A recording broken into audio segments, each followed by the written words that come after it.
Dans une entreprise, on parle d'effet de levier souvent avec des mécanismes financiers plutôt.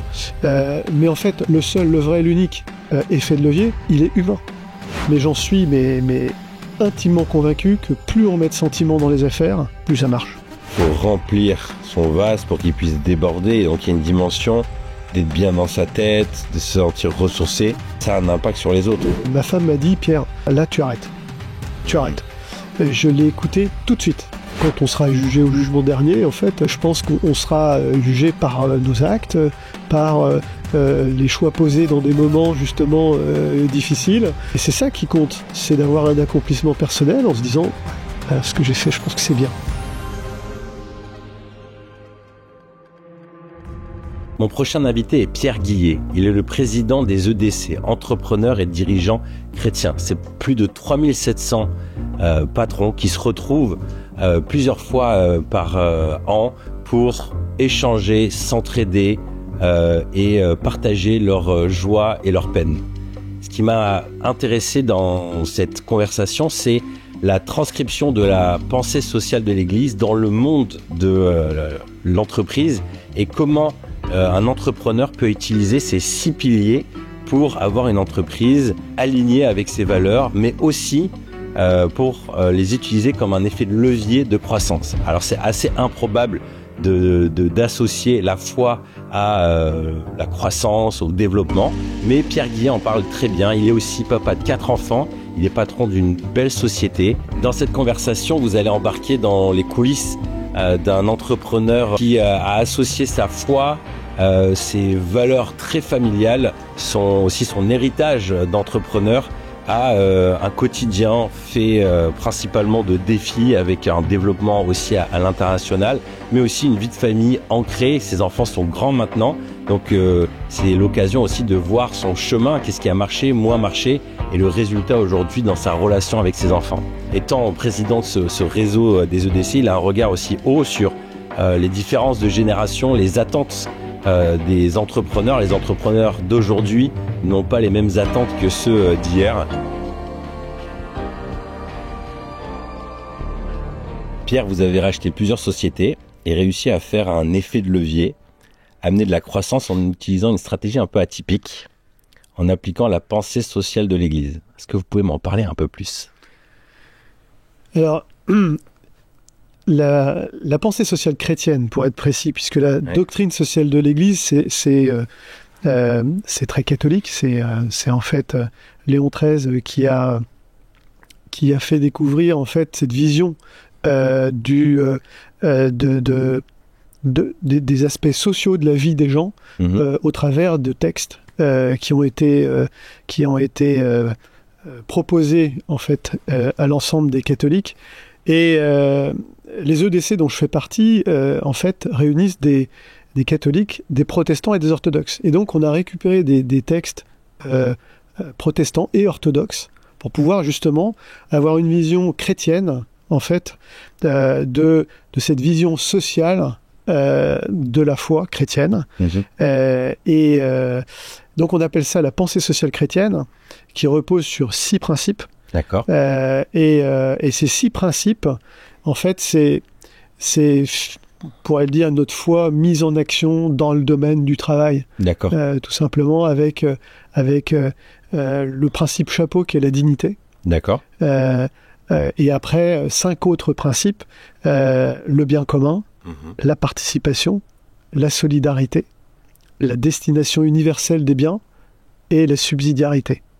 Et donc tout ça, c'est, vous le dites dans des interviews, un effet de levier pour l'entrepreneur. Parce que les entrepreneurs, c'est pas des ONG. Ouais. Ils sont là pour développer l'entreprise, payer les salaires à la fin du mois, et puis essayer de gagner un peu d'argent au passage. Même si beaucoup sont souvent animés par une volonté de faire grandir les gens, faire une belle aventure, il y a des enjeux économiques. Donc en quoi ces 6 leviers, 6 piliers sont un effet de levier pour un entrepreneur? C'est quelque chose de très simple. Alors ce message de l'Église, nous, on le porte depuis 2000 ans, donc on n'a rien inventé.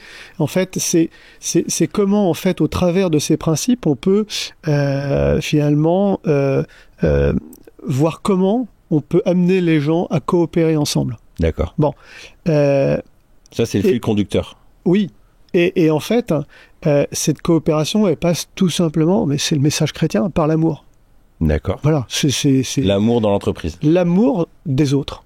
Aussi simple que ça.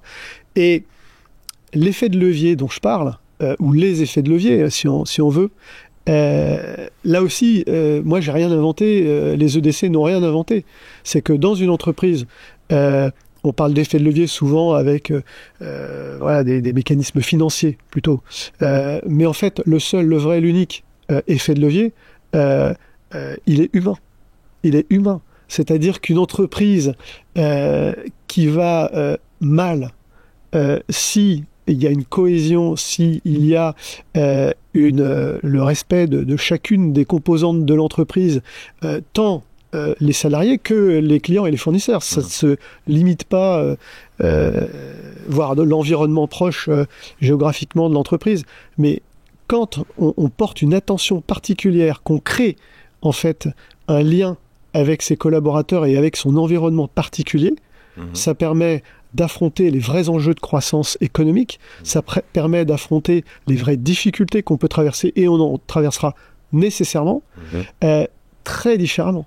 Et l'effet de levier, il est là. C'est-à-dire qu'aujourd'hui, quel que soit le secteur d'activité, porteur, pas porteur, en fait, il y a toujours des entreprises qui s'en sortent mieux que les autres. Toujours. Mais l'effet de levier, il est quand on s'intéresse aux gens, et nous, notre message chrétien, s'intéresser aux gens, c'est juste les aimer. Voilà.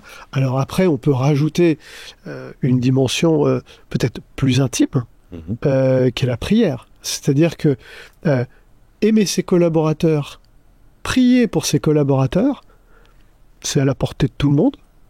Il n'y a pas besoin de sortir d'une grande école, mais ça change tout. Ça change tout, et ça permet de créer le lien avec ces équipes. Ça permet de les soutenir quand il y a besoin, et souvent il y a besoin. Et là, il y a un effet de levier extraordinaire. Alors c'est marrant en France, on dit beaucoup. La France est un pays avec une tradition catholique. On a le problème à parler d'argent. C'est un peu un tabou.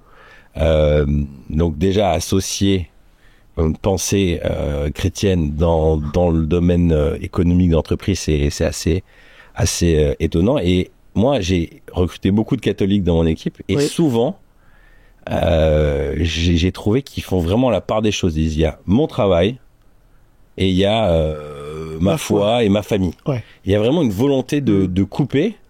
Et pendant longtemps, j'ai pas compris. Et maintenant, aujourd'hui, je suis un peu entre les deux. C'est-à-dire que d'une certaine manière, l'entreprise, c'est quand même un lieu où à des moments, il y a des choses pas évidentes à dire. On est remis en question. Il y a des réalités aussi économiques, tout ça. Et parfois, quand il y a trop de relationnel, c'est compliqué aussi. Parce que ça peut déchirer, on peut pas comprendre. Donc, est-ce que vous pourriez un peu rentrer dans la matière concrètement, ces 6 piliers dans le quotidien d'une entreprise? Si là, vous deviez me coacher à mettre ça en place comme si c'était une méthode, ça ressemblerait à quoi? Parce que bon, ok, prier, c'est une chose, mais là, vous avez parlé de 6 leviers, la dignité, concrètement. Moi, j'ai pas l'impression de traiter les gens... en fait, le fait de dire ça sous-entend que presque dans le reste des entreprises, il n'y a pas de dignité. On en parlait juste avant. Souvent, l'image du français, c'est que le patron, c'est un gros salaud. Il est là pour rincer ses équipes. Mais j'ai l'impression que dans plein d'entreprises, même pas chrétiennes, la dignité, c'est quelque chose d'important. Donc, déjà, ce premier pilier, comment il se matérialise? Alors, je vais répondre, mais pas tout de suite. Je vais faire des petits détours. On est parti en anglais. Je me rappelle quand je faisais mes études de commerce, d'une phrase que j'ai entendue, moi, qui m'a toujours marqué, c'est « pas de sentiment dans les affaires ». Moi, je crois, mais j'en suis mais intimement convaincu que plus on met de sentiments dans les affaires, plus ça marche. Voilà. Donc ça, c'est un premier détour. Le deuxième détour, c'est la vie de famille, la vie professionnelle et la vie de foi. Moi, je pense exactement l'inverse de ce que vous avez dit, de ce que vous avez entendu de vos collaborateurs. C'est que, et c'est pour ça que les gens rejoignent les EDC. Aux EDC, on fait aucune campagne de recrutement, aucune com pour faire venir les gens. Les gens viennent, pourquoi ? En recherche d'unité. Recherche d'unité, être soi-même tout le temps, dans sa vie perso, dans sa vie de foi et dans sa vie professionnelle. Et on se rend compte que quand cette cohérence est là, en fait, ça rend beaucoup de choses possibles. C'est-à-dire que on n'est pas quelqu'un qui justement peut avoir une vie très chrétienne le week-end, et puis la semaine, finalement, rince ses salariés pour essayer d'extraire un maximum de jus, et le jus, c'est du cash. Non, enfin, voilà, aujourd'hui, je pense que si on a un tout petit peu de maturité spirituelle, justement, c'est exactement l'inverse. C'est plus on est soi-même, plus on est cohérent, plus on dit ce qu'on est, ce en quoi on croit, et plus les gens nous trouvent à notre place. Et plus on peut, justement... alors quand je dis pas de sentiment dans les affaires, c'est pas du sentimentalisme. Hein, c'est justement de l'humanité, c'est du lien, c'est de la considération, et ça c'est valable aussi avec les clients, c'est valable aussi avec les fournisseurs, avec les partenaires, avec le territoire qui nous accueille, la ville, les élus. Donc quand on a cette cohérence et cette simplicité d'être ce que l'on est, tout simplement. C'est Sainte Catherine de Sienne qui disait « Sois ce que tu es et tu mettras le feu au monde entier ». Moi, j'y crois, mais quand je témoigne devant des jeunes collégiens, lycéens, c'est ce que je leur dis. Hein. Je leur dis, voyez, soyez vous-même et vous allez voir. Vous avez tous votre place, vous avez tous votre utilité dans le monde. Et le monde sans vous serait pas pareil. Mais par exemple, vous en tant que patron, juste si on s'adresse sur ce truc-là, le vrai Pierre dans un rendez-vous avec un client et celui qui essaierait de mettre un masque. Alors moi, dans un rendez-vous, si j'étais que moi, j'aurais pas mis cette petite chemise. Je serais avec mon petit débardeur, je serais plus cool, je me serais fait peut-être des tatouages partout, mais non, dans mon travail, il y a une forme de cohérence, on attend de moi de la respectabilité, il y a des codes, il y a une manière de parler. Quand l'entreprise a commencé à grandir, il y a forcément des distances, parce qu'il y a des discussions parfois plus compliquées, et j'ai l'impression que, en tout cas moi, plus ça a grandi, plus ce côté... en gros, on est une petite famille, même si c'est une entreprise. C'était de plus en plus compliqué pour le bien-être de l'entreprise. Alors, là aussi, je pense qu'il faut essayer de faire descendre un tout petit peu la pression qu'on peut imaginer sur le poids de l'entrepreneur ou du dirigeant en matière justement de responsabilité liée au code dont vous parlez. Moi, je pense qu'il faut quelques règles essentiel. C'est comme dans le cadre de l'éducation des enfants, on en parlera tout à l'heure. C'est comme dans une société, il y a des feux rouges. Au feu rouge, on s'arrête. Il y a quelques principes, voilà. Nous, nos principes, c'est la pensée sociale chrétienne. Et je les ai énoncés, et ça, c'est des repères qui sont vraiment très très importants. Mais moi, ce que j'ai un peu de mal, désolé. Bien sûr. Ça fait longtemps, je suis EDC, je regarde. Mais en fait, c'est comme si c'est des concepts un peu fumeux. Si je suis un peu, c'est là, et dans mon quotidien, je sais pas comment les matérialiser. Ça a l'air vraiment loin. Et j'ai du mal à dire, ok, concrètement, ça veut dire quoi, la dignité, l'amour. La dignité. Bon, allez. Moi, j'ai beaucoup de cas. Là, il y en a un. J'ai essayé de prendre des cas très concrets qui se présentent à moi dans mon entreprise au quotidien. Là, on a participé à un petit forum d'une école d'ingénieurs pour mettre en lien des jeunes qui cherchent un contrat d'apprentissage avec des entreprises. On y va. C'est pas moi qui y suis allé, c'est un de mes collaborateurs. Et comme quoi, comme quoi, justement, chez les collaborateurs, il y a des choses qui passent et de ce que l'on est nous-mêmes. Et il voit plein d'ingénieurs, de jeunes apprentis ingénieurs, et puis il en voit un en particulier. Et ce jeune ingénieur lui raconte son histoire et il dit voilà, moi je suis un vrai et profond dyslexique. Et en fait, c'est à cause de ça que j'ai dû arrêter mon précédent contrat d'apprentissage, ce qui a entraîné mon exclusion de l'école, puisque j'avais pas de contrat, pas d'entreprise. Pourquoi ? Parce qu'en fait, moi je sais pas écrire. Enfin, j'ai du mal à transposer par écrit tout ce que je fais. Bon, ils discutent, etc. Et en fait, mon directeur des opérations voit tout de suite que le gars, c'est un génie en électronique. D'accord. C'est un génie. Il lui parle de sa passion pour l'électronique, etc., de tout ce qu'il faisait. On le fait venir chez nous. On lui fait 1 ou 2 petits tests, justement, dans le domaine qui est le sien et qu'il adore. Et là, on se dit, c'est une pépite. Et en fait, ce garçon qui s'est fait exclure d'une école, qui s'est fait jeter d'une entreprise parce qu'il ne sait pas écrire, en fait, il n'a pas de dignité. Nous, lui proposer un contrat d'apprentissage, ce qui lui permet d'embrayer pendant 3 ans dans une autre école d'ingénieur pour devenir ingénieur, mais on sait qu'il le sera, on sait qu'il sera, on sait que nous, on va passer 3 ans super avec lui. On a dit go, on y va. Donc la dignité là, ce serait regarder derrière le voile ou les faux semblants, être capable de regarder à l'être humain tel qu'il est et le respecter là-dedans et voir si ça match avec l'entreprise. Oui, et un poil au-delà de ça, se dire que quelqu'un qui a un vrai gros potentiel, et tout le monde en a, et qui ne peut pas l'exprimer parce que l'environnement ne lui permet pas de le faire, eh ben, il n'a pas de dignité parce qu'il ne participe pas à un projet. Il participe pas alors qu'il a tous les talents pour ça. D'accord. Donc, quand on fait rencontrer le projet avec la personne, là, tout de suite, on révèle justement la dignité de la personne et justement on lui permet d'être ce qu'il est et dans les conditions qu'on propose. Ok. Je vois bien sur ce premier point.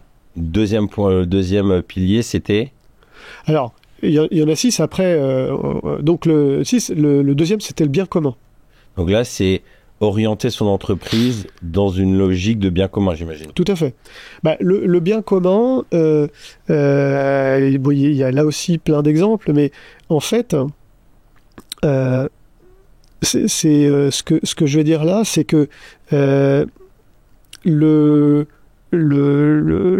l'entreprise comme entité économique, en fait, elle va contribuer à la vie de famille, à la vie d'un territoire et à la vie d'un État.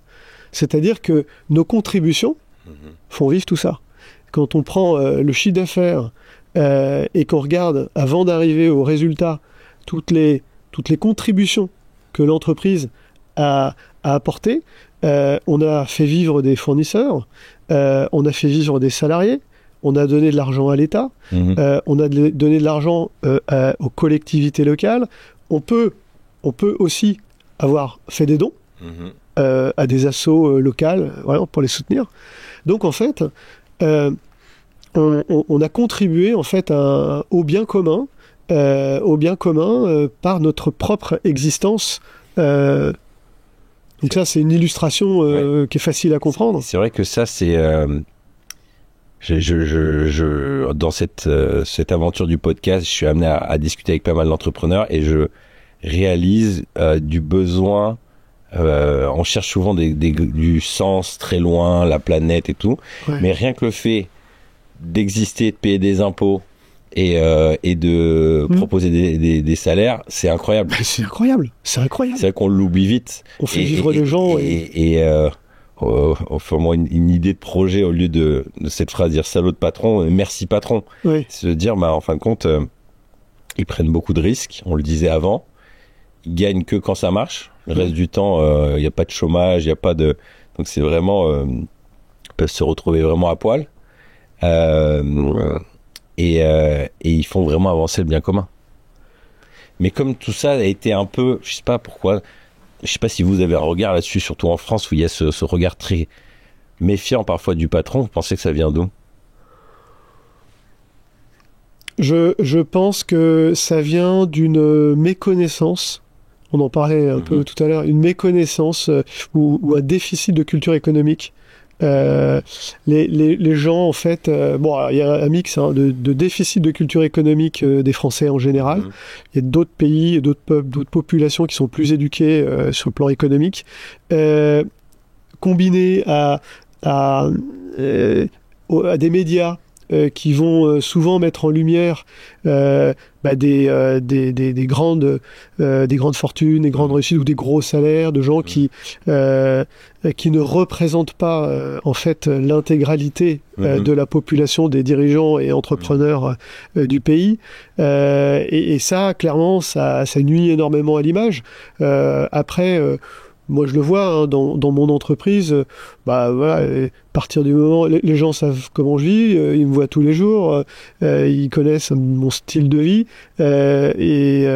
ils connaissent, ils imaginent. Il n'y a pas de sujet là-dessus. Quand il faut baisser sa rémunération parce que l'entreprise a des difficultés, je leur dis. Voilà. Ils savent qu'à des moments clés de la vie de l'entreprise, j'ai baissé ma rémunération, voire je me suis pas rémunéré à des moments particuliers. Donc la question du patron, du patron tel que vous le décrivez, en fait, dans la vraie vie, elle se pose très peu souvent. On met tout ça en fait en lumière dans les médias, mais je pense que les gens savent très très bien que c'est pas ça vraiment. Le déficit. Une image à Louis de Funès, quoi. Oui. Le patron qui. Ouais, bon, on a bien souligné tout ce qui est excessif, c'est tous les traits un petit peu excessifs. Mais en fait, dans l'entreprise, il y a de telles pépites, de tels beaux moments vécus qu'on peut partager, qui montrent qu'il y a une vraie fraternité qui se développe. On parle de fraternité en France dans nos trois, la devise de la France, liberté, égalité, fraternité. Mais la fraternité, je pense que l'endroit où elle est le plus vécue, c'est en entreprise. C'est vrai. C'est vraiment en entreprise. Je me demande s'il n'y a pas une dimension aussi culturelle. Les Français, on est connus pour être des râleurs. Oui. Moi, j'ai plusieurs amis qui ont entrepris dans d'autres pays et qui disaient j'ai halluciné parce qu'il y a peu de critiques, ça parle pas trop dans le dos. Il y a une vraie reconnaissance du patron qui, justement, œuvre au bien commun. Si je peux payer mon salaire, c'est parce qu'il est là. Donc, je lui fais confiance. Je comprends pas tout. Et c'est vrai que quand il me racontait, mais dans plein de pays, il disait, je sais pas, en Norvège, en Thaïlande, aux États-Unis, donc c'était pas juste un pays. Et je lui disais, c'est vrai que c'est particulier la France. Alors, pour essayer de contrer ça, moi dans mon entreprise, je sais pas si c'est une solution, mais ce que j'ai entrepris, c'est une transparence en fait sur les quelques données économiques du fonctionnement de l'entreprise. Souvent on dit l'entreprise elle fait tant de chiffre d'affaires, elle est en croissance de temps, etc. On va moins sur le résultat. On va moins sur l'entreprise ce mois-ci elle a gagné tant ou elle a perdu temps ce mois-ci. Et puis où on en est depuis le début de l'année. Moi, je le fais tous les mois. Vous allez vraiment dans le détail, les gens connaissent les salaires des gens aussi, non. Tout ça. Alors, ça c'est une discussion qu'on avait avec un autre des invités, c'est faut-il aussi être transparent Les salaires des gens, je vais vous dire un truc, les gens connaissent tous les salaires de tout le monde. Oui. Dans une entreprise, alors ça, c'est un truc qui se sait, et si les gens entre eux parlent bien de quelque chose, c'est du salaire.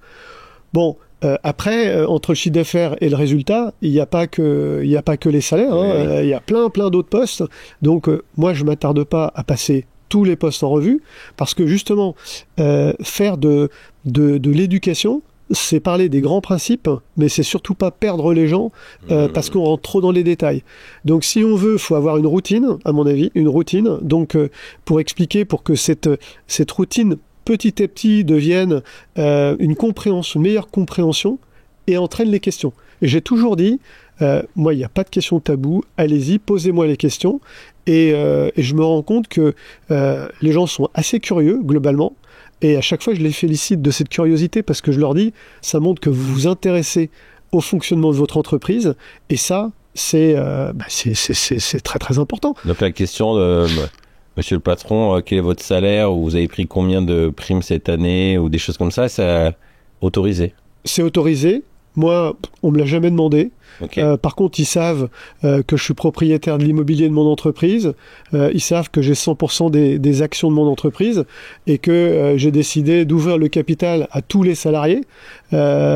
Donc, que c'est pas une obligation, qu'il y en a déjà un qui est rentré au capital, que là, il y a une deuxième phase d'ouverture du capital, et elle est ouverte à tout le monde, et j'ai réfléchi à des dispositions telles que ce soit facile pour le plus petit revenu salaire comme au plus important, mais que il n'y ait pas d'effet d'écrasement, que n'ait pas un qui va être... Donc j'ai encadré le minimum et le maximum en me disant, en plus de ça, je vais pouvoir comme ça réitérer l'opération dans 3 ans.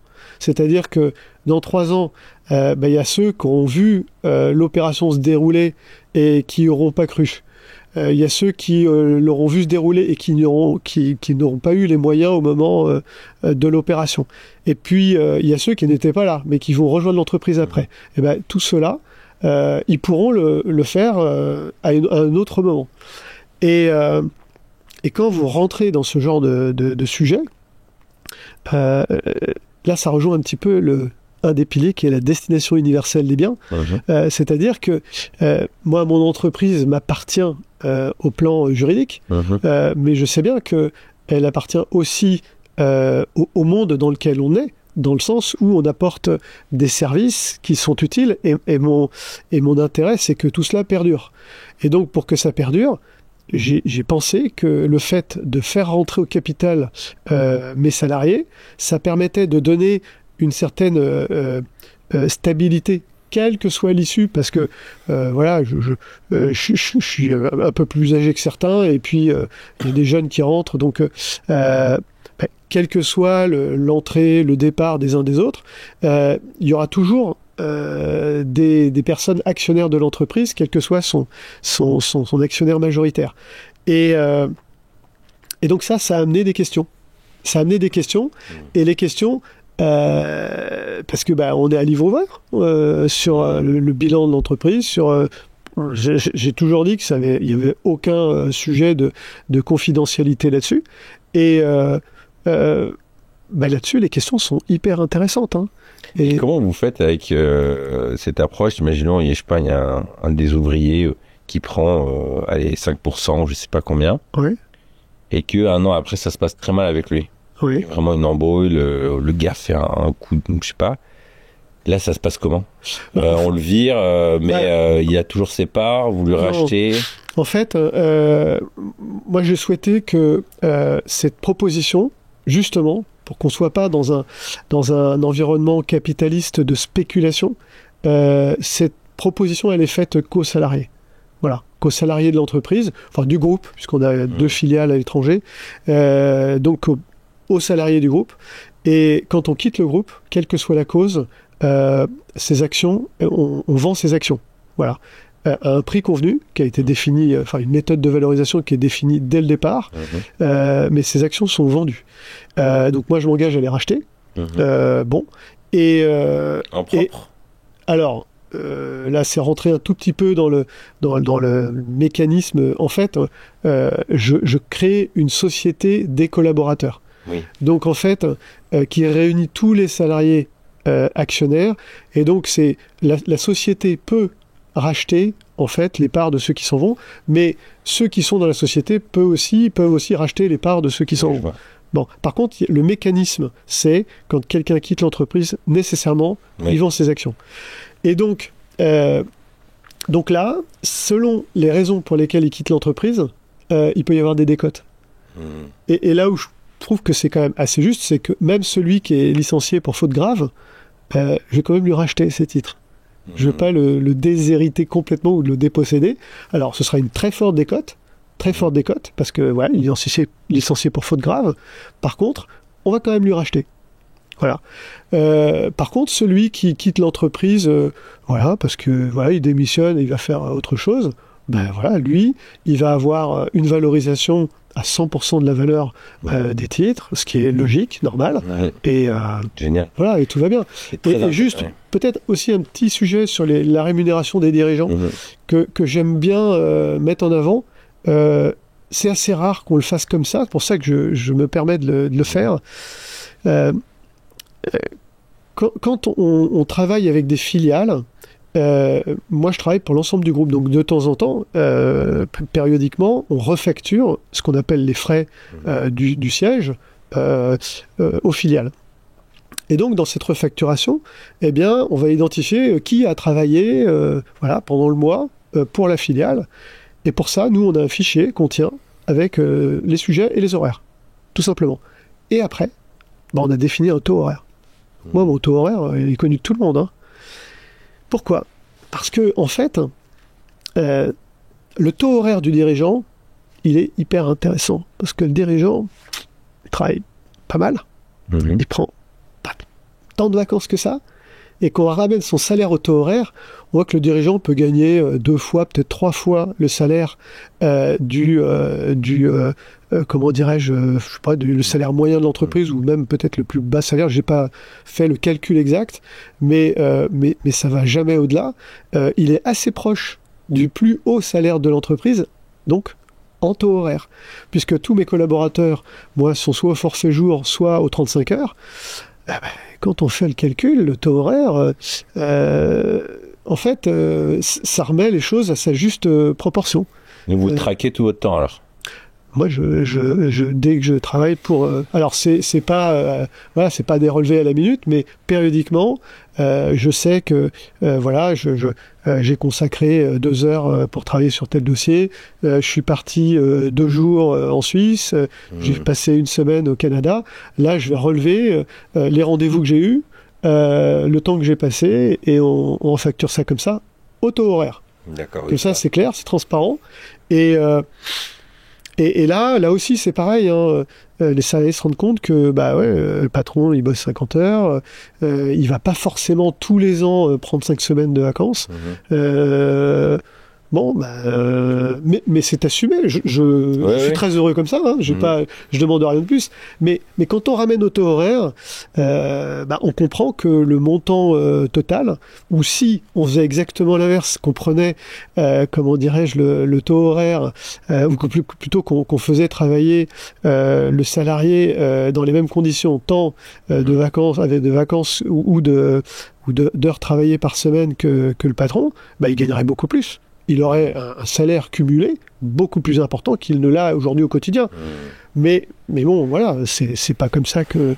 C'est très intéressant ce que vous partagez, parce que moi, les retours que j'ai eus, souvent, c'est pas d'être opaque dans le sens de pas être transparent, mais j'ai souvent entendu, il faut pas partager ça parce que ils vont pas comprendre et ils vont se faire des films. Mais si, justement. Mais même j'ai eu de la PME qui fait 700 000 euros à l'année à patron de très grands groupes qui fait des centaines de milliers en disant c'est compliqué, il faut tout expliquer, les gens vont se faire des films. Moi, je me souviens d'une personne qui était à la tête d'un très grand groupe, il disait fais attention, mélange pas, ramène pas les gens chez tes salariés, il faut pas les emmener chez toi. Après, c'était peut-être aussi des niveaux qui étaient énormes parce que les gens vont pas comprendre, ils vont se faire des films. Et les gens sont pas idiots. Faut arrêter de croire que les gens sont stupides. Faut par contre expliquer les choses simplement. Et je pense que pour transmettre l'économie aux gens, faut prendre des cas concrets. Et je discutais l'autre jour avec un de journalistes et je lui disais, je pense qu'aujourd'hui, pour expliquer l'économie aux gens, il faut parler de la micro, il faut parler de la vie concrète qu'ils ont au travail au quotidien, pour après parler de la macroéconomie. Mais tout de suite parler des grands principes d'échanges mondiaux, de dette, d'inflation, on perd tout le monde. On perd tout le monde. Donc, pour ça, faut ramener les choses à du concret, à la vie de tous les jours.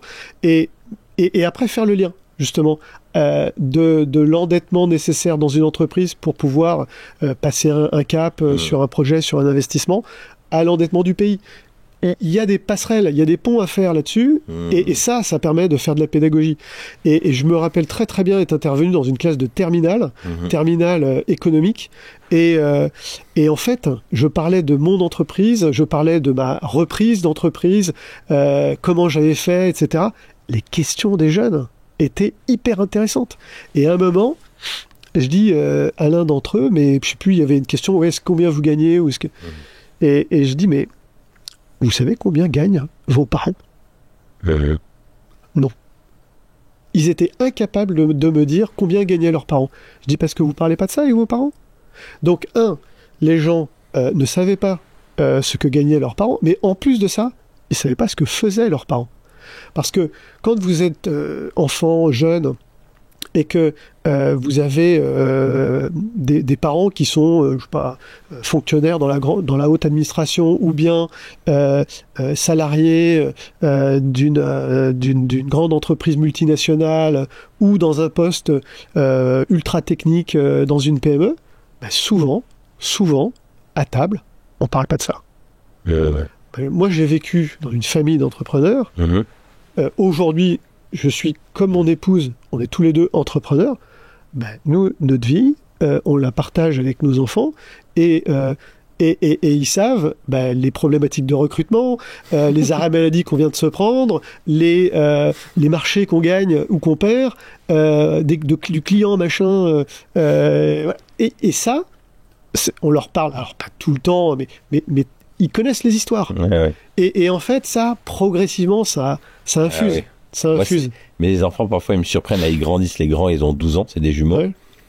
Et parfois, je parle d'une situation, et puis ils me disent ah, mais David, tu vas le virer, lui ? Et en fait, je vois qu'ils écoutent tout. Bien sûr. Dès que je parle d'une personne, ils disent ah, mais je dis ouais, je vais rencontrer un actionnaire. Ah, mais c'est un tel. Et ils écoutent, ils sont passionnés. Mais je me suis rendu compte qu'il fallait quand même que je fasse gaffe, parce que je me rappelle, il y a quelques années, on les avait emmenés au restaurant, mes deux grands, on voulait passer un temps avec eux. Et je leur dis, mais vous voulez faire quoi plus tard ? Bon, question classique, quoi. Et j'ai un de mes fils qui me dit, moi, je voudrais pas être entrepreneur. Je dis, bon. Je dis, parce que quand j'entends toutes les galères que vous traversez, c'était une période difficile. Ouais. On devait faire un plan de licenciement, donc c'est complexe. Et je me suis dit, et en même temps, c'était la réalité. Mais je me disais, peut-être un peu jeune, là, il faut que je silote un peu plus. Moi, je pense que j'ai vécu des moments durs dans l'entreprise. J'ai repris une entreprise in bonis, donc qui était saine. Et quelques semaines après avoir repris l'entreprise, je me suis rendu compte que la comptable de l'entreprise qui venait d'être recrutée juste avant la reprise, qui succédait à une personne qui était là depuis très très longtemps et qui avait pris sa retraite, avait été bâclée. Et qu'en fait, la personne était complètement sous-dimensionnée, sous-qualifiée et malheureuse. Et donc... moi, j'étais là pour développer l'entreprise, aller chercher des clients, etc.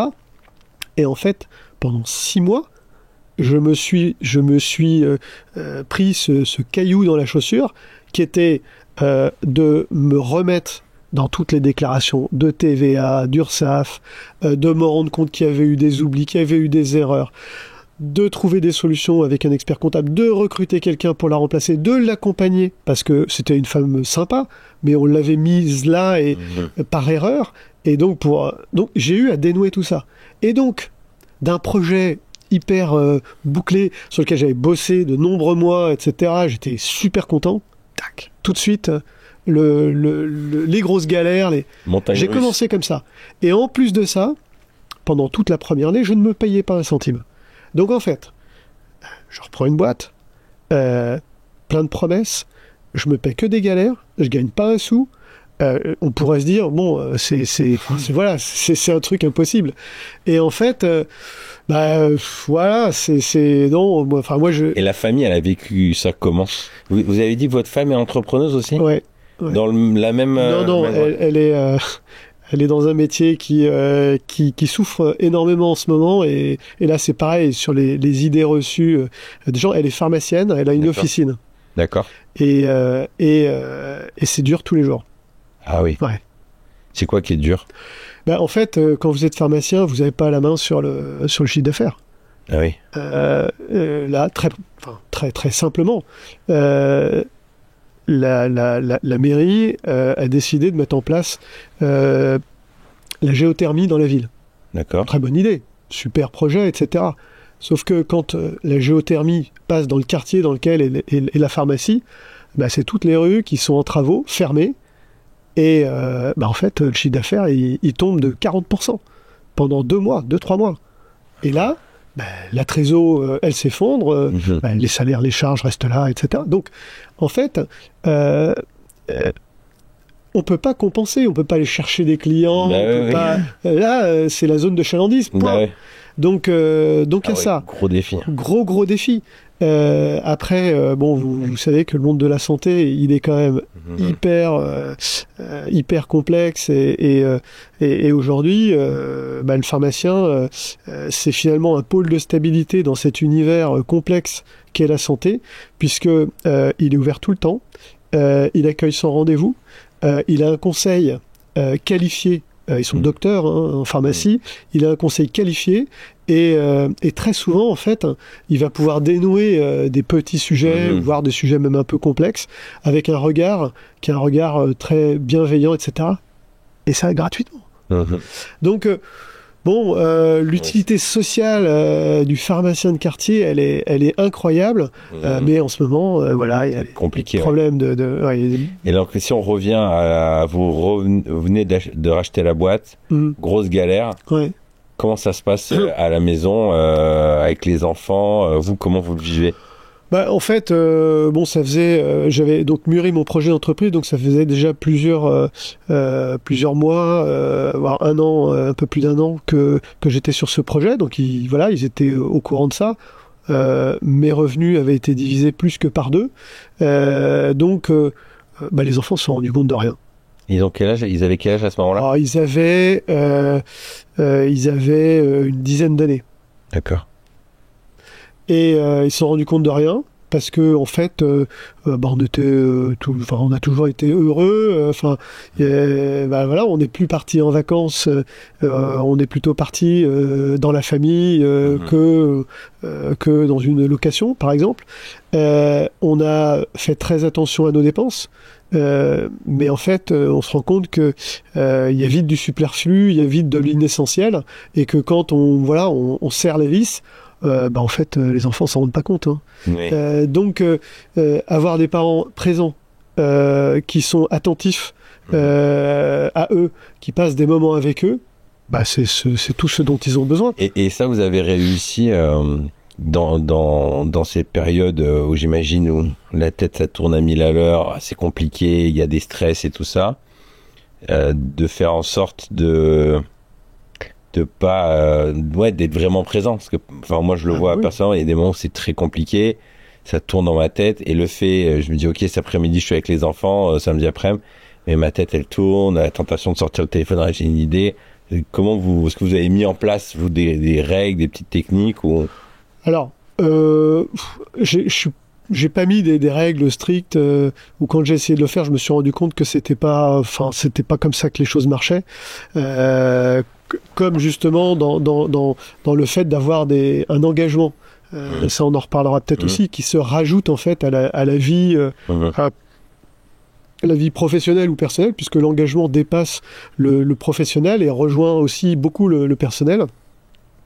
Et là, en l'occurrence, pour moi, le spirituel, c'est ça qui m'a guidé dans cet engagement. Eh bien, forcément, on est toujours à la recherche, justement, du bon ou du juste équilibre. L'équilibre, c'est pas une partition en 3 des vies.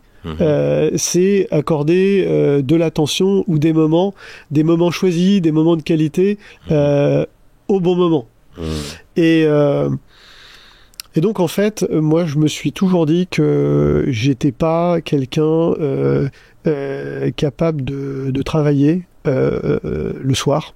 Donc déjà, quand je rentre à la maison, je travaille pas. Et je travaille pas le week-end. Voilà. Alors, ça veut pas dire que j'ai toujours respecté cette règle et qu'il y a eu même parfois des... Mais par contre, ça c'est un continu depuis que j'ai commencé à travailler. J'ai des semaines denses, bien remplies. Depuis que j'ai repris enfin, depuis qu'on m'a confié ce mandat aux EDC, mes enfants sont des jeunes pros, mon épouse travaille le samedi, donc j'ai intégré le samedi à ma semaine. Je dirais opérationnel. Donc, mais voilà, le dimanche, je fais rien et le soir, je travaille pas. Voilà. C'est un bon équilibre, moi je trouve. Moi, je suis assez partisan de ça, même si parfois il y a des exceptions, des événements, des choses comme ça mais je trouve que, en tout cas, moi, mes enfants sont encore petits. J'aime bien pouvoir aller manger avec eux et coucher le soir, raconter une petite histoire. Bien sûr, c'est hyper important. Et quand ils seront grands, on verra. Ce qu'on a en France que n'ont pas nos voisins, nos amis étrangers, dans beaucoup d'autres pays, c'est le repas. Et nous, en France, on a le repas, et le repas, c'est le petit déjeuner, le déjeuner et le dîner.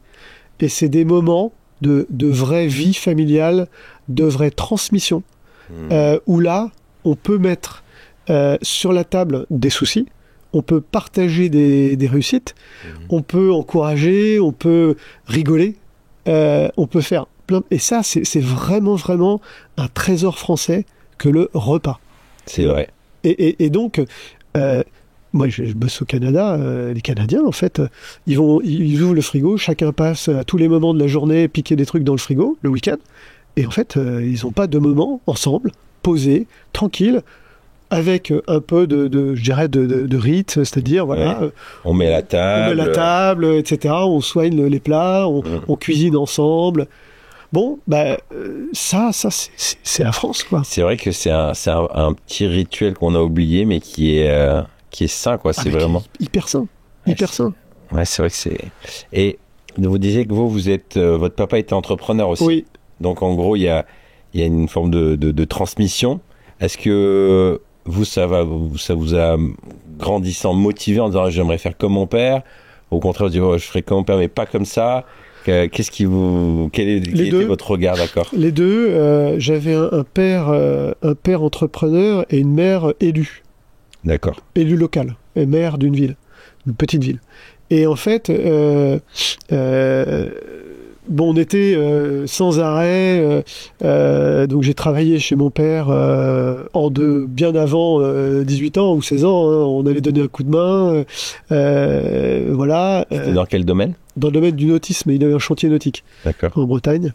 Et ma mère, en fait, voilà, je me rappelle petit avoir assisté au dépouillement des élections, avoir reçu à la maison d'autres élus.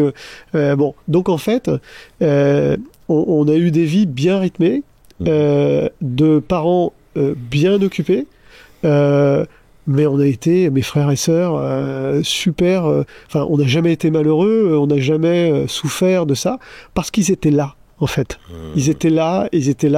On passait tous les temps, comment dirais-je, de la journée qui était possible, ensemble. Donc le petit déjeuner, le dîner, et je pense que ça permet de comprendre, d'échanger, de transmettre. Et alors oui, voilà, mon père était ingénieur et il avait plutôt développé des compétences techniques. Il a jamais été très diseux, comme les gens du Nord le disent, diseux, mais plutôt faiseux. Et donc, en fait, c'était un bon professionnel. Et moi, je m'étais toujours dit, moi, je développerais plus, etc. Je serais plus, peut-être avec le tempérament de ma mère, qui, elle, était plus, je dirais, extravertie et portée sur le lien avec les autres. Elle était infirmière libérale et puis élue, donc elle avait tout de suite eu beaucoup d'empathie. Bon, mais on se crée pas, on ne grandit pas par je dirais par opposition à ses parents, mais plutôt en se disant, je vais essayer de faire avec mes qualités, quoi, Oui. et ce que j'ai, ce que j'aime. On prend le meilleur. On prend le meilleur. Et moi, je pense, et je le dis souvent, que mes enfants seront mieux que moi. Parce que, en fait, quand je vois ce qu'ils sont capables de faire aujourd'hui, que moi, je n'ai jamais été capable de faire à leur âge, je me dis... c'est l'évolution de la race. C'est clair. J'ai une fille qui est partie 1 an et demi dans une mission humanitaire. Voilà, après ses études, moi, j'ai même pas, ça m'a pas traversé l'esprit. Et je me dis, mais bon sang, mais qu'est-ce que t'as été bête. C'est se réaliser en se mettant au service des autres aussi jeune. Je trouve que les jeunes aujourd'hui sont capables de ça. Et moi, je l'ai pas fait. Donc, je suis moins bien. Vous voyez, bon, voilà, après, il y a certainement des choses sur lesquelles on a peut-être quand même quelques qualités. Et si on parle de transmission en termes de caractère, de valeurs, qu'est-ce que vous pensez que votre père vous a transmis? Et quelles sont les choses que vous avez été intentionnel à transmettre à votre tour à vos enfants? Ah, ça c'est une bonne question. Moi, je pense que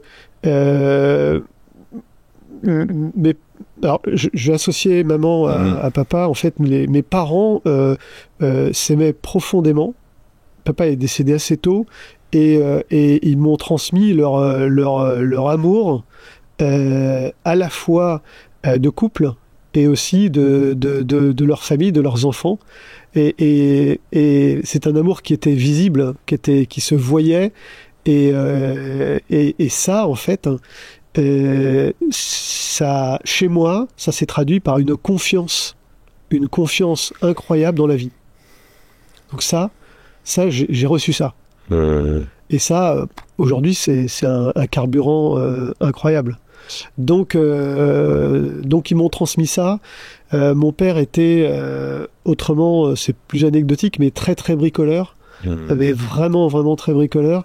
Et moi, j'ai toujours adoré bricoler.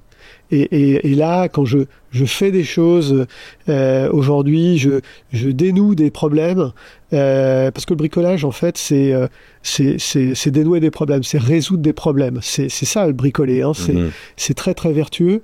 Et moi, j'aime résoudre des problèmes. J'aime résoudre des problèmes, donc ça, je pense que je l'ai reçu de lui.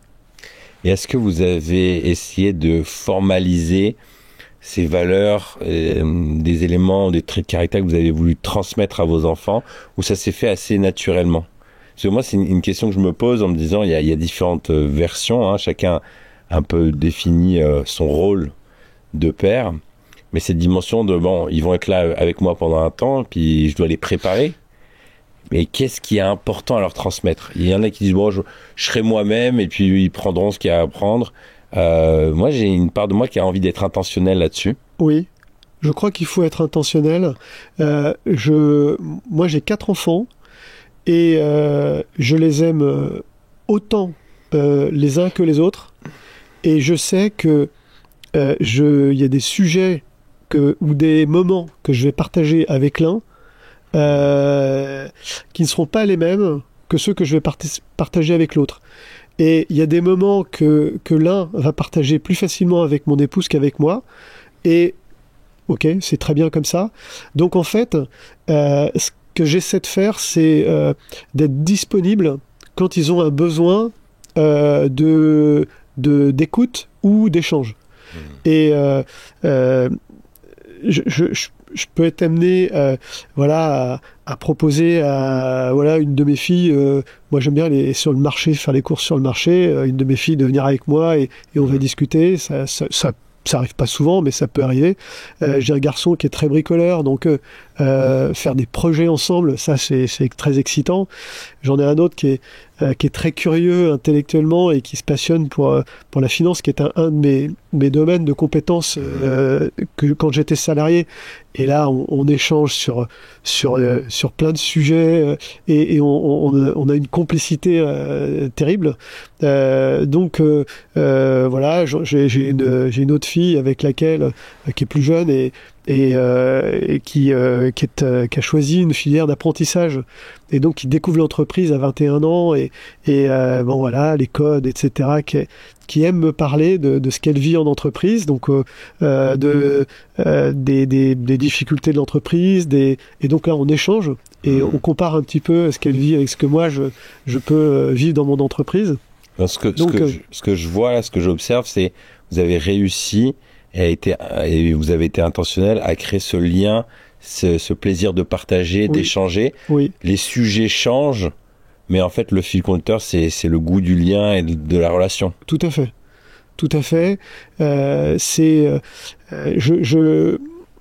Je fais pas partie de ceux qui... ça, c'est peut-être un sujet aussi. On a une société qui est devenue très, très individualiste. C'est tout pour soi. Et puis, en fait, la famille, c'est commencer par renoncer à soi. C'est déjà ça. Hein. Ouais, donc, moi, j'ai jamais été week-end entre copains, semaine entre copains, etc. Non, moi... je privilégie les temps avec ma famille, avec mon épouse, avec mes enfants.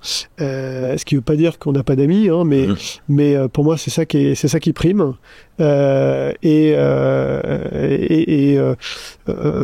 Je pense que ça ils le savent et ça se voit et voilà, on est aussi chrétiens pratiquants, donc on a aussi essayé de transmettre notre foi à nos enfants qui la partagent. Donc voilà, quand on dit le dimanche qui vient à la messe, souvent quand ils sont là tous les quatre, il y a quatre mains qui se lèvent. Donc ils viennent avec nous. Voilà, on n'a jamais été très autoritaire sur le sujet. Par contre, on a beaucoup échangé, beaucoup discuté, beaucoup accompagné. Et aujourd'hui, moi, je suis heureux de voir qu'ils sont tous sur leur chemin de foi, que ça les structure, que ça donne... ils n'ont pas de problème de sens à leur vie. Hein. Et ils sont comme nous. Je sais plus, dans la conversation, on a évoqué ça à un moment, ça m'est venu à l'esprit, mais en fait, nous, dans les difficultés ou dans les grosses difficultés, ce qui nous différencie peut-être de ceux qui n'ont pas la foi, c'est l'espérance. Et donc, en fait, on a d'autres, comment dirais-je, moteurs. D'autres moteurs que la difficulté qu'on doit combattre au quotidien. La difficulté, c'est dans le parcours, c'est un moment, voilà, mais on est dans l'espérance et l'espérance chrétienne, je pense que c'est formidable compagnon de route pour affronter les beaux et les moins beaux moments de la vie qu'on va tous rencontrer forcément. J'aimerais revenir au pilier. Oui, parce qu'on était... il y en a un en particulier que j'ai beaucoup entendu, alors j'arrive jamais à le prononcer, la subsidiarité. Ouais, j'arrive jamais à le prononcer. Et celui-là, j'ai l'impression que moi, il est clé dans la saison dans laquelle je suis. Ouais. Mais j'ai du mal à l'appréhender. Alors, je serais curieux d'avoir votre regard et vos conseils. La subsidiarité, alors là, il y a du gros levier sur la subsidiarité. Il y a vraiment, pour les entreprises, c'est vraiment un principe qui est vraiment très très important. On le sait, mais on l'a oublié. On parlait d'Europe il n'y a pas longtemps, même si l'actualité est vite arrivée pour balayer cette Europe à laquelle on tient. Qui nous a protégés dans les frontières qui sont celles de l'Europe actuelle de guerre depuis pas mal de temps. Et la paix, c'est important. Un des principes fondateurs, c'était la subsidiarité. D'accord. Principe fondateur de l'Europe. Et aujourd'hui, c'est pas du tout mis en œuvre. La subsidiarité, c'est laisser les décisions se prendre au plus petit niveau opérationnel. D'accord. C'est-à-dire, aujourd'hui, une personne, dans ses missions, dans ses fonctions, elle est capable de prendre un certain nombre de décisions toute seule, à condition qu'on la laisse faire. Donc ça, déjà, c'est pas de la délégation, c'est pas une partie de mon pouvoir que je délègue à une autre personne, c'est dans la sphère de compétences, dans le périmètre d'action d'une personne, elle est capable de prendre des décisions, c'est je fais pas, de façon quand même assez large. Il y a 2 conditions pour ça, c'est que elle soit formée pour pouvoir prendre cette décision, et 2, c'est que nous qui avons mis en place cette subsidiarité, on soit attentifs à ce qu'elle n'aille pas dans le dur, c'est-à-dire que elle ne se brûle pas les ailes, quand ça va pas, quand elle n'arrive pas à prendre les décisions, on reprenne la main, voire pour l'aider, pour l'accompagner et pour la conseiller, voire qu'on reprenne complètement la main et qu'on lui explique en fait en reprenant la décision à notre compte, parce que l'idée c'est pas de la mettre dans une situation d'échec. Donc comment ça se traduit concrètement?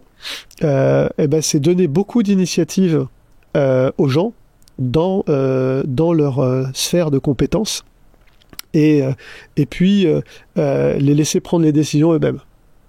Voilà. Et de donner un périmètre de décision en disant voilà, là-dedans. Ou pas. Le périmètre de décision, ça va se définir en fonction, justement, c'est pour ça qu'il ne faut pas être trop cartésien, trop directif. On se rend compte que la subsidiarité, ça permet de révéler des talents qu'on n'avait pas imaginés. D'accord. Parce que c'est souvent dans des moments un peu difficiles que sont les moments clés de la prise de décision, que là on voit les gens qui sont capables ou pas. Donc révéler les talents des gens, ça ne peut se faire que dans des moments un tout petit peu complexes, difficiles. Donc faut essayer d'aller jusque-là pour pouvoir révéler. Et là je vais vous donner un exemple simple, mais à un moment de ma vie, on a pendant 4 ans embauché des détenus. Donc des détenus, on a créé un atelier dans une prison. Et donc, je vous passe un peu le projet qui a été très compliqué. J'ai un collaborateur qui a dit, moi je veux bien m'occuper de la formation des détenus. C'est-à-dire que toutes les semaines, il allait en prison pour former les détenus à notre métier, sur ce qu'on voulait faire. Et forcément, moi je ne pouvais pas l'accompagner toutes les semaines, parce que ça faisait beaucoup de temps. Il n'était pas formé pour former lui-même. Et ce garçon, en fait, s'est découvert des talents de formateur. Et il a demandé à avoir une formation pour être formateur. D'accord. Ce qu'on a fait. Et en fait, là, la subsidiarité, ça a été, en fait, de lui donner carte blanche pour justement organiser la formation des détenus, carte blanche pour y passer le temps qu'il fallait, sans contrôle particulier, et puis lui dire que s'il avait besoin d'être accompagné, c'était évidemment possible, qu'il fallait Et il a levé le doigt en disant « Ouais, moi j'ai besoin de passer un cran de plus parce que je rencontre quelques petites difficultés sur la formation. » Et donc on lui a offert une formation. Et l'inverse de la subsidiarité, ce serait quoi ? L'inverse de la subsidiarité, c'est la centralisation, c'est le fonctionnement d'État français. D'accord. Actuel. C'est-à-dire c'est la concentration de tous les pouvoirs en haut. Donc aujourd'hui, par exemple, on a des structures intermédiaires dans l'organisation du pays, régions, départements, communes. Aujourd'hui, les décisions possibles dans toutes ces strates de l'organisation du pays, elles sont extrêmement limitées. Et donc, je dis pas que je suis sachant sur le sujet, mais je pense qu'aujourd'hui, par exemple, sur le sujet de la santé, on a plein de couches de contrôle. L'éducation, c'est pareil. Plein de couches de contrôle, plein d'organisations qui vont, l'ARS, etc. En fait, aujourd'hui, et on l'a vu pendant le Covid, il y a eu des coopérations locales entre des cliniques et des hôpitaux, donc le public et le privé, pour répondre à des besoins. Et ça, quand on l'a laissé faire, ça a marché. Voilà, on a sollicité l'hôpital, mais en fait, il y avait plein de cliniques qu'on aurait pu associer au dispositif pendant la période du Covid, ce qui n'a pas été fait. Si on avait laissé, et si on laissait aujourd'hui les territoires organiser les mécanismes de santé sur le plan local, on aurait, à mon avis, des réponses originales, des idées à partager avec d'autres entre les régions. Or là, aujourd'hui, on a un ministre de la Santé, on a des ARS dans toutes les régions, et tout est ultra centralisé. Les gens donc n'ont aucune capacité d'initiative, aucune capacité. C'est un peu comme dans l'éducation nationale où le directeur d'une école peut pas ni comment dirais-je manager, recruter, virer des profs qui font mal leur boulot. Ou encourager. Ils sont matriciels, mais ils sont pas managers, quoi. Donc ça, moi, je pense que c'est un vrai problème de subsidiarité qui n'a pas été mis en œuvre. Si on prend une franchise à la McDo, où il y a tout qui est processé. Moi, j'entends beaucoup, il faut processer. Moi, je suis tout sauf un processeur. Du coup, j'ai réfléchi à ça. Une boîte comme McDo où on est là, on tourne le steak et on fait que ça. Ça, en l'occurrence, il n'y a aucune subsidiarité là-dedans. Alors, il peut y en avoir, parce que je connais pas bien McDo, mais je pense que ces boîtes-là, c'est vrai que tout est très très très encadré, mais c'est des boîtes très capitalistes aussi, où vraiment, la recherche de rentabilité est un vrai guide. Je dis pas qu'il faut pas gagner de l'argent. Je pense que c'est essentiel d'avoir du résultat pour pouvoir assurer la pérennité de l'entreprise. Mais par contre, je pense peut y avoir des espaces de subsidiarité. Et ces entreprises-là sont capables de laisser les idées remonter, laisser certains prendre des initiatives et donner des espaces justement d'expression de collaborateurs qui ont des idées. Je crois qu'ils en sont capables. Donc là, en gros, c'est plutôt dans ne pas enfermer les gens et leur donner de l'espace pour qu'ils s'expriment. Oui. D'accord. Oui. Après, je pense que c'est pas le meilleur modèle pour mettre en place de la subsidiarité que ces entreprises très possessées. Moi, je pense qu'aujourd'hui, il y a beaucoup d'entreprises où on met en place de la délégation en disant la délégation n'exclut pas le contrôle. Moi, je pense que justement, la subsidiarité exclut le contrôle, mais par contre implique la disponibilité, l'écoute en cas de difficulté. Ah, donc pas de contrôle. Pas de contrôle. Surtout pas. Surtout pas. Et pourquoi ? Parce que ça sert à rien. Le contrôle, c'est dépenser des sommes considérables pour traquer peut-être une erreur, peut-être un écart une fois tous les 36 du mois. C'est économiquement une erreur. Ça rassure tout le monde, mais ça ne sert à rien. D'accord. Je pense que le levier, là, c'est très très clairement, c'est le même, ça commence de la même façon, par un C, c'est la confiance. C'est la confiance. Mais la confiance, elle ne marche que si on relie, tout est lié, comme je dirait notre ami le pape François, tout est lié. La confiance, elle ne se décrète pas. La confiance, elle existe parce qu'on est, par notre alignement, par le partage que l'on peut avoir des uns avec les autres, la vie qu'on partage pendant les heures de travail avec les autres, et cette confiance permet justement d'imaginer que quand les gens rencontrent des difficultés, ils vont nous solliciter. Mais si on prend l'exemple là de cet ingénieur qui va former en prison. Oui. Imaginons que ça se passe super mal. Vous le savez pas. Ah mais si, je vais le savoir tout de suite. Mais si vous le dites pas. Il va me le dire. Mais s'il le dit pas.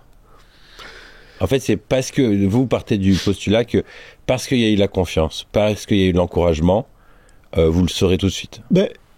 Moi, ou alors il y a un autre scénario, c'est qu'ils se sentent mal, ils se disent oh là là, j'ai embarqué dans un truc, là j'y arrive pas du tout, et que vous, d'un coup, vous avez une discussion, je sais pas, avec le patron de la prison, ça se passe vraiment mal, on a eu ça, et d'un coup, problème.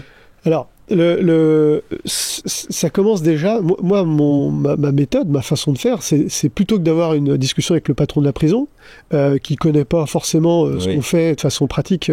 Il sait comment fonctionne sa prison, mais c'est pas ce que nous on fabrique dans la prison pour nous. C'est de discuter avec mon collaborateur. Oui, d'où une forme de contrôle. On fait un point dans deux semaines. Non, c'est pas on fait un point dans 2 semaines. C'est tiens alors ça va aujourd'hui à la prison. Tiens, au fait, comment il va le détenu? C'est s'intéresser. Mais là, dans une taille de boîte qui augmente, et on est obligé de commencer à mettre en place une forme de process pour s'assurer que les...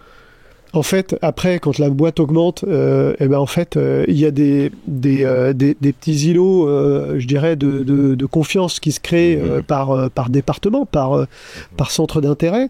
Et on sait bien que quand on dépasse trentaine de personnes, entre 20 et 30, ça devient très très, très compliqué de connaître tout le monde, de voir tout le monde, etc.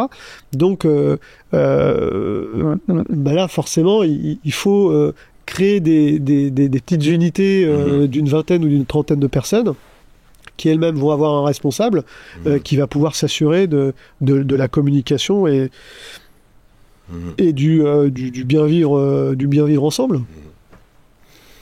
Ouais, c'est un gros sujet. Mais c'est vrai que là, on parle beaucoup de centralisation des pouvoirs en France, de notre chef de l'État qui contrôle tout, qui veut tout savoir et qui est au courant de tout et qui sait tout sur tout. En fait, c'est juste pas possible. C'est pas possible.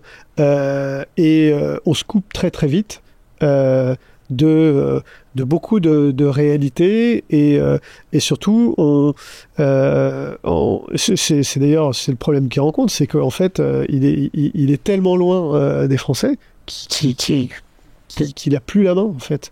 Il a plus la main sur le pays.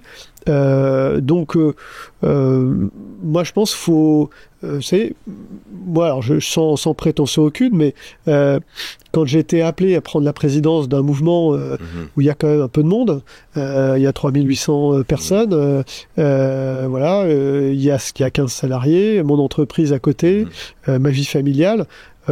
Si je voulais tout contrôler, en fait, j'y arriverais pas. Et depuis que j'ai été appelé, je ne travaille toujours pas le soir et pas le week-end, le dimanche. En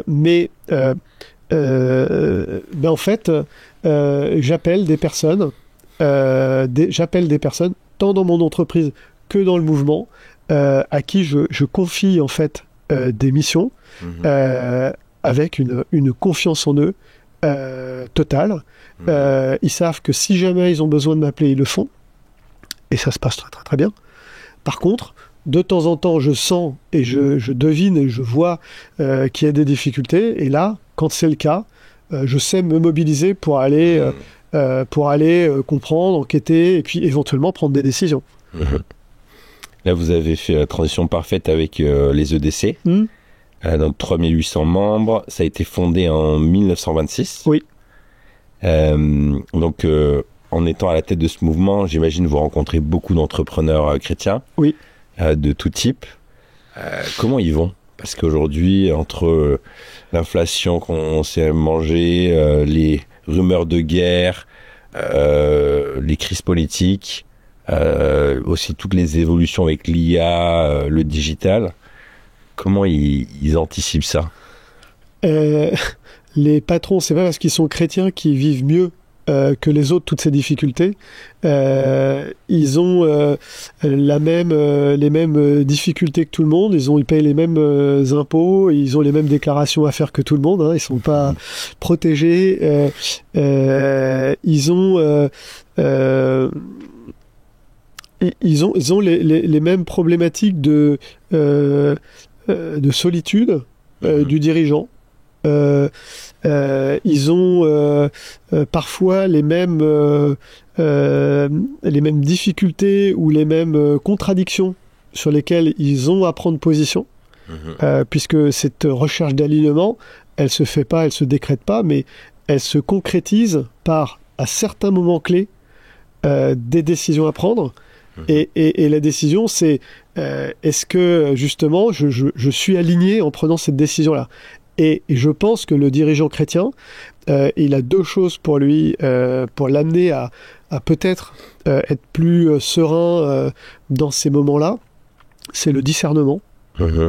Et un discernement qui peut faire appel à la prière, ce que nous on recommande, mais ne pas hésiter à remettre dans la prière ses décisions. Et puis c'est l'espérance, c'est-à-dire que voilà, on peut appeler l'Esprit Saint à nous aider dans des moments difficiles. Après, il faut aussi savoir que la conversation avec l'Esprit Saint, elle se fait pas comme avec un copain, au sens où il nous répond tout de suite, mais il va nous répondre de façon différente, par d'autres signes qu'il faut savoir observer aussi, donc il faut savoir être attentif à tous ces signes-là, et quand on a cet alignement, cette recherche d'alignement permanent, ce discernement sur les décisions pas évidentes, voilà, on n'est pas à l'abri pas plus que les autres, mais par contre, on va pouvoir observer ces moments de grâce qui vont arriver et qui vont succéder aux moments de difficulté qu'on aura eu comme n'importe qui. Donc, nos patrons chrétiens, membres des EDC, ils vont pas mieux que les autres. Ils ont par contre, en venant aux EDC, voilà, une fraternité dans les équipes. Donc, cette écoute des autres pour pouvoir justement essayer de casser cette solitude avec un échange vraiment en vérité sur des moments pas faciles. Ils ont la prière et ils ont l'espérance. Et donc, ça fait que travaillant sur les 6 principes de la pensée sociale chrétienne qu'on a pas tous évoqués, mais qu'on a évoqués pour certains d'entre eux, eh bien, il va trouver des ressources, il va trouver des supports pour justement essayer de faire grandir son entreprise et essayer d'avoir un projet qui attire, qui fidélise, qui se pérennise sans renier l'argent nécessaire pour que ça marche,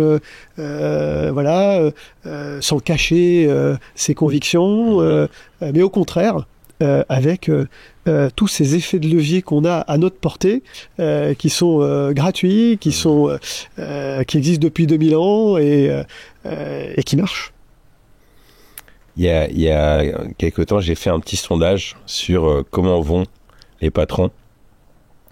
Et j'étais assez étonné. Alors, il n'y a pas eu énormément de monde, quelques dizaines de personnes, donc je suis au tout début de ce truc-là. Mais le truc qui est ressorti, c'est là où il y avait une difficulté, c'était surtout sur prendre soin de soi.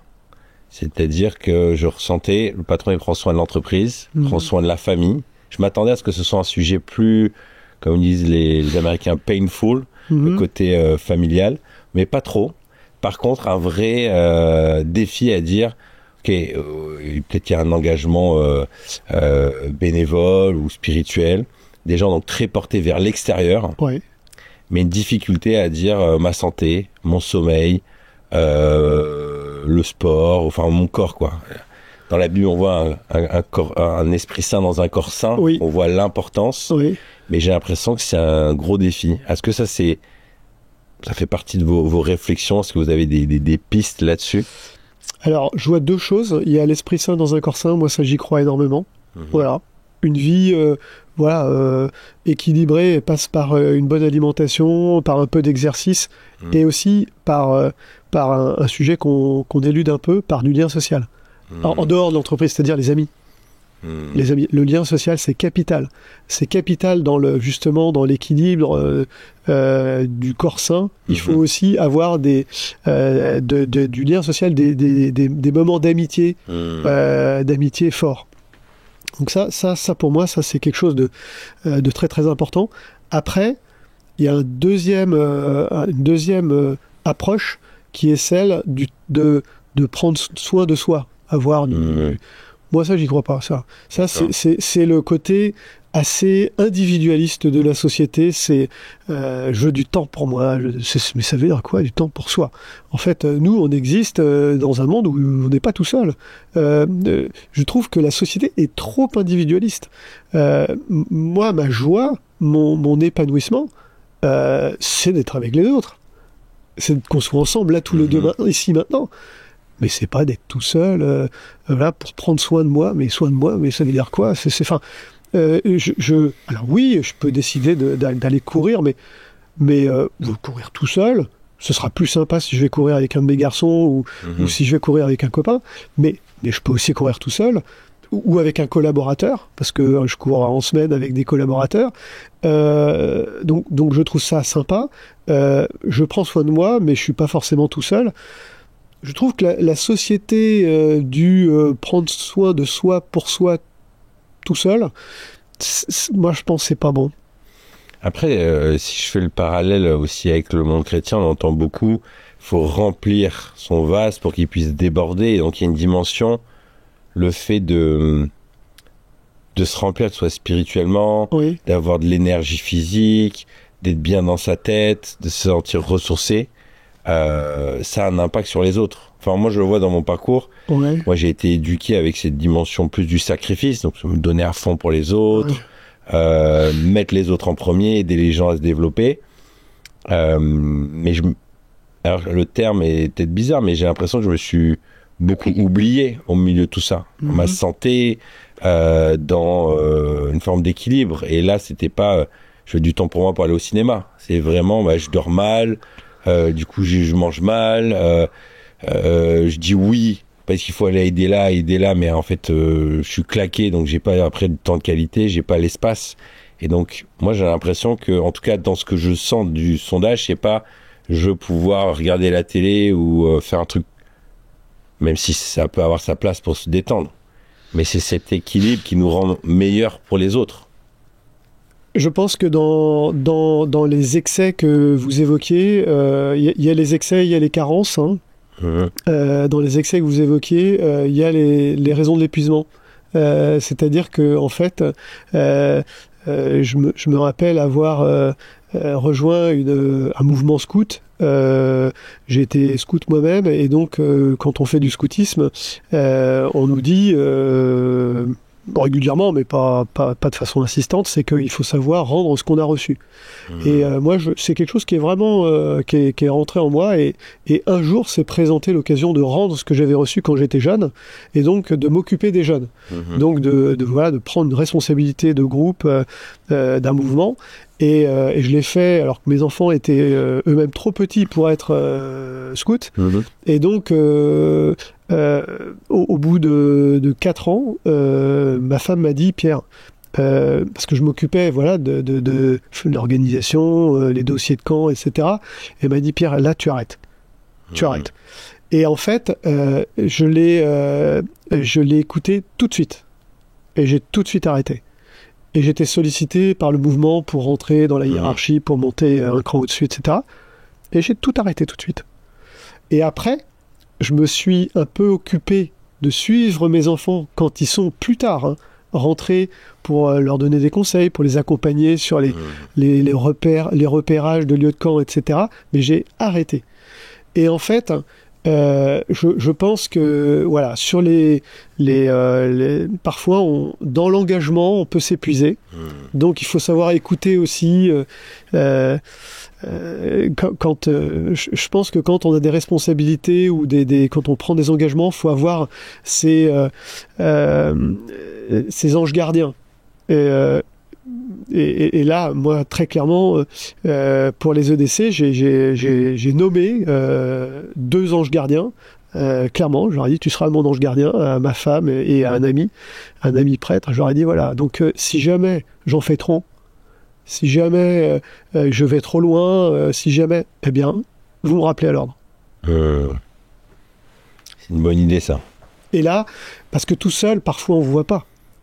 Ces dérapages, ces excès, donc on est on peut être grisé un peu par je sais pas, la mission, la responsabilité, on peut être le pouvoir.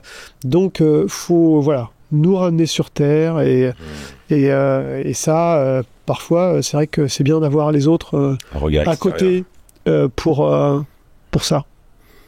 Dans le mouvement, j'entendais que vous accueillez beaucoup de jeunes entrepreneurs. Oui. Est-ce que vous observez une très grande différence entre les générations d'entrepreneurs? En fin de compte, si, je trouve que non, il y a quand même là des jeunes qui arrivent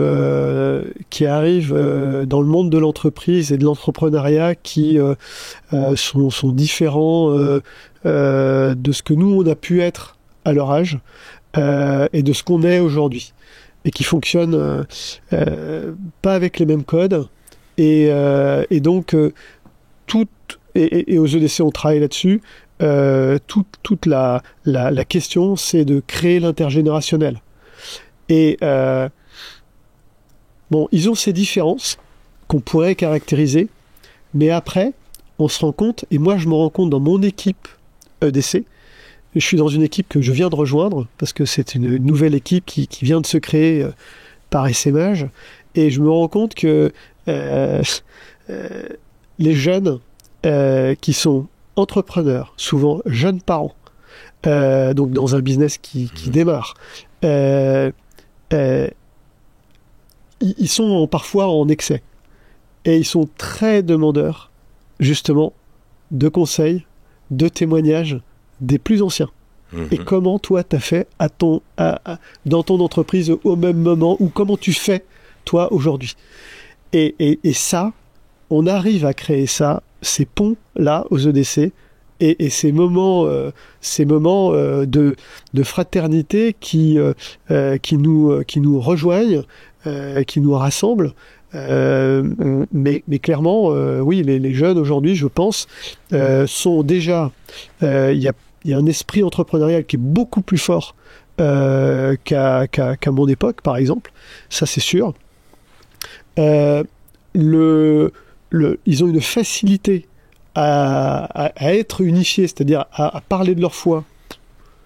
Ça, que moi, je n'avais pas à leur âge. Ça, c'est plutôt des points positifs, hein, c'est des qualités. Par contre, je pense qu'ils sont parfois, à mon avis, dans le surengagement, tant dans leur entreprise que dans les divers engagements qu'ils peuvent avoir à côté.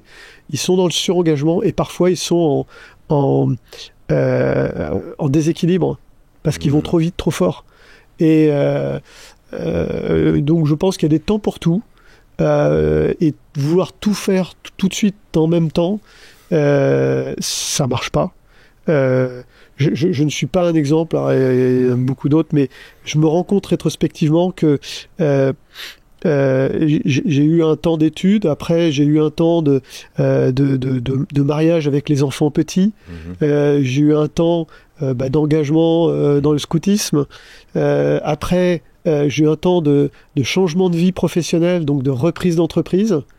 Là, j'ai un temps où j'ai rejoint les EDC et où j'ai décidé de m'engager, dans un mouvement où je peux me mettre au service du Christ, au service de ma foi. Mais c'est pas des temps qui sont en même temps. C'est des temps qui se succèdent les uns aux autres, pour bien les vivre sereinement et pour pas vouloir trop en faire. Moi, je fais pas de course à quoi que ce soit. Peut-être que aussi il y a peut-être un petit peu de boulimie de projets, Après, là où il y a une énorme différence, c'est que moi je le vois, j'ai 36 ans, donc j'ai commencé l'entrepreneuriat à 20 ans. Quand j'ai commencé, il n'y avait pas encore YouTube, ou en tout cas pas en France. Moi, l'entrepreneuriat, j'avais aucun entrepreneur autour de moi. J'ai commencé comme ça. J'ai pas fait d'école de commerce. Et puis, au fil des années, ces 6-7 dernières années, on a commencé à avoir plein de contenus sur les réseaux sociaux d'entrepreneurs américains. Tu peux gagner des millions sur Amazon, tu peux gagner en faisant le tour du monde, faisant de la crypto. Maintenant, là, il y a l'IA. En fait, on a accès, grâce à Internet, à tout ce qui se passe dans le monde de l'entrepreneuriat. Demain, si je veux lancer une pizzeria, je tape comment monter une pizzeria, je vais avoir des masterclass, des formations. Je peux faire n'importe quoi. Je voudrais faire des canapés, tout. Et donc, c'est une génération aussi qui est biberonnée au thème de l'entrepreneuriat, qui va regarder des heures et des heures de vidéos et qui va se dire c'est possible. Parce que les histoires sont souvent les mêmes. Voilà, moi j'ai été pompier, puis j'ai commencé sur le côté, j'ai fait un premier achat immobilier, puis un deuxième, et puis là j'ai quitté mon truc de pompier, mais maintenant j'en suis à mon 50e achat d'immobilier, je pèse 20 millions. Donc tout le monde se dit tout est possible, si lui y arrive, pourquoi pas moi. Et donc il y a cette tension de dire il faut aller vite, je peux aller vite, et en même temps je réussis pas si l'entreprise elle tourne sans moi et que je suis pas aux Bahamas et à mettre des millions aussi dans les ONG. Il y a des telles histoires de success story qui sont très intenses à absorber. Moi je le vois à mon échelle, j'ai 36 ans, je pense que je connais très peu de personnes de mon âge qui a accompli ce que j'ai accompli, en tout cas dans mon entourage. Mais intérieurement, moi, j'ai l'impression que je suis à la ramasse. Je me dis, mais je pourrais encore faire ça. Et ça demande un gros effort intérieurement de ralentir. Et moi, ça m'a beaucoup aidé d'être avec des entrepreneurs plus âgés, exactement ce que vous partagez. Je me suis dit, déjà, j'ai des enfants en bas âge. Il y a une nouvelle vie après aussi, une fois qu'ils seront quittés la maison. Donc par exemple, j'ai beaucoup réduit les déplacements à l'étranger. Ça, c'est quelque chose que je me suis dit non, les États-Unis, ce sera pour plus tard quand ils seront grands. Mais c'est le fait d'avoir été très intentionnel à apprendre des plus anciens, et ça m'a beaucoup apaisé parce que j'ai vu des gens faire les plus beaux projets à 50 ans, 60 ans. J'ai un mentor, il a je crois 62, et là il vient de lever 4 millions et il va faire le projet de sa vie. Il a 60. Donc je me dis, j'ai le temps, tranquille. Mais ça m'a pris du temps, ça a l'intérêt, parce que on est bombardé d'infos. Et ça, je pense que déjà moi, je suis un peu entre deux générations. Mais ceux là qui se lancent, qui ont moins de 30 ans, ils sont encore dans un autre état d'esprit. Et c'est un peu l'idée de ce podcast-là, c'est de pouvoir aussi transmettre de la sagesse et apaiser. Et je pense que sur le sujet de la famille, pour réagir à ce que vous disiez, j'ai l'impression qu'il y a une forme d'acceptation de dire si on veut une famille apaisée, que c'est quelque chose d'important pour nous, cette course en avant, cette boulimie, il faut bien la maîtriser. Qu'est-ce que réussir sa vie ? Qu'est-ce que le Christ attend de nous ? Qu'est-ce que avoir des moments de qualité ? Qu'est-ce que bien gagner sa vie ? Qu'est-ce que être heureux ? Voilà.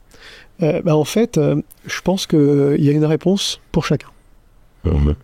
Et que les images projetées qu'on voit effectivement aujourd'hui sur les réseaux sociaux font beaucoup de mal. Parce que si on veut prendre les gens un peu à contre-pied, quelqu'un qui critique la politique, moi je leur dis toujours, présente-toi. Vas-y, c'est ouvert. Il suffit que tu sois élu, mais c'est ouvert. Ouais, ces polytechniciens, ces énarques, fais Polytechnique, fais l'ENA, c'est ouvert. N'importe qui peut le faire. Faut peut-être travailler un petit peu, mais c'est possible. Bon, aujourd'hui, est-ce que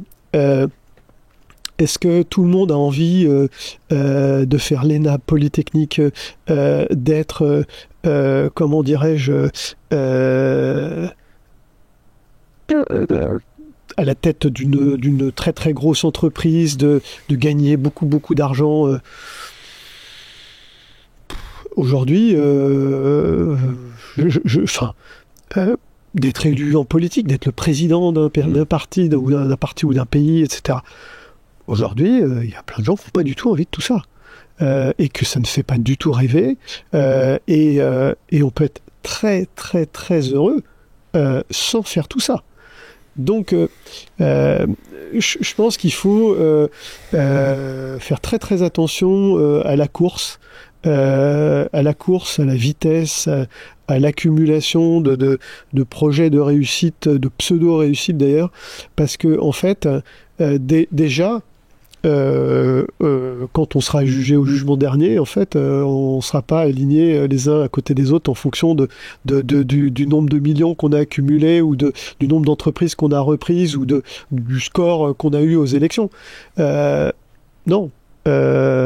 Je pense qu'on sera jugé par nos actes, par les choix posés dans des moments justement difficiles, où on a su être soi-même, être, je dirais, honnête par rapport à ce en quoi on croit. Donc, je dirais que toute cette course, toutes ces images projetées de gens ça donne le tournis, que la vie, elle peut être très très heureuse et sans ça, et que chacun construit sa voie, chacun construit son chemin, et des réussites, il y en a dans tous les domaines, dans tous les métiers, dans des petites choses. Il y a des accomplissements incroyables de gens qui sont pas du tout connus, et c'est ça qui compte, c'est d'avoir un accomplissement personnel en se disant ouais, là, ce que j'ai fait, je pense que c'est bien. Je pense que j'ai fait le bien autour de moi, dans ma vie aussi. Voilà, je suis fier de ce que j'ai fait, et ça suffit, hein, ça suffit.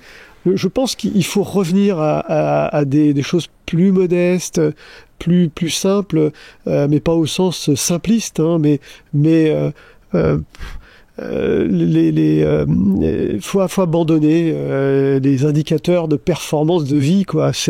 On n'a pas besoin de ça, hein. En fait, la reconnaissance, je le redis, hein, mais c'est les moments de qualité vécus avec ses proches, ses amis, ses collaborateurs, ceux avec lesquels on est tous les jours. Et la vie, c'est ça, c'est ces moments-là. Rechercher autre chose, c'est un peu une fuite en avant, c'est un peu un refus du réel, de l'instant présent, du moment, voilà, qu'on va vivre, qu'on va choisir de vivre. Donc faut faire attention, je pense, à ça. Et les gens pas bien, souvent, peut-être sont dans la projection. Beaucoup trop forte. On est dans une société très très très matérialiste, très qui a beaucoup de codes, d'injonctions pour définir ce qui est bien, ce qui est pas bien. Il y a des gens très heureux dans des pays où ils n'ont pas grand-chose. Bon, voilà. Est-ce que nous, on est plus heureux qu'eux ? Je sais pas. Bonne question. Je sais pas. Je trouve que c'est une bonne parole finale de réussir à trouver sa propre réponse à cette question. C'est quoi réussir ma vie ? Merci beaucoup, Pierre. Merci, David. Comment faire quand on a des enfants et une famille pour passer de salarié à entrepreneur ? Je crois que la première étape, c'est l'étape de l'alignement. Parce qu'ils sont bien beaux, tous les formateurs et gourous de l'entrepreneuriat sur les réseaux sociaux, c'est que pour la plupart, ils sont soit sans enfants, soit divorcés. Donc l'aspect famille et unité n'est pas très présent. Moi, je crois que c'est génial de se lancer dans l'entrepreneuriat, ça a plein de vertus, il y a une liberté, il y a de l'ambition, mais si c'est pour flinguer sa famille, je vois pas du tout l'intérêt. Alors moi, je crois que la première étape, c'est l'alignement. Je crois beaucoup à cette phrase, l'union fait la force. Quand le couple et par extension la famille est unie, il y a énormément de force. Et pour monter une entreprise, il faut être uni et il faut beaucoup de force. Alors ce que je te propose, c'est dans ce document gratuit, c'est un PDF très simple, je te propose 50 questions. Tu vas organiser une soirée en amoureux, faire garder tes enfants et passer du temps à deux. Alors ça peut être un week-end si vous voulez plus de temps. Et je te propose 50 questions pour vous aligner, voir si vous avez la même motivation, voir les points de friction. Imaginez les scénarios positifs, les scénarios catastrophiques. Imaginez des plans A, des plans B, des plans C, mais aussi imaginez qu'est-ce qui va se passer si ça se passe bien. Est-ce que le couple, est-ce qu'il va s'y retrouver? Comment les enfants vont se retrouver là-dedans? Quels sont les caps à pas franchir? Quels sont les rituels à mettre en place? Le nombre de vacances que vous voulez avoir ensemble, les plafonds en termes de revenus, en dessous de quoi vous voulez pas descendre. Vous allez aussi aborder tous les sujets de gestion de crise, de communication, les attentes, anticiper les problèmes. L'idée, c'est de pouvoir savoir si vous êtes prêt à vous lancer, si le couple et la famille est prête à passer à l'étape d'après. Et vous posez aussi un certain nombre de questions qui vont énormément influencer le reste de l'aventure. Souvent, au début, il faut énormément de force. Alors, je te propose de télécharger gratuitement ce document, 50 questions. Il est tout simple, c'est un PDF. Tu le gardes sur le téléphone ou tu l'imprimes. Tu passes ces soirées en amoureux. Je te guide question par question pour pouvoir avancer.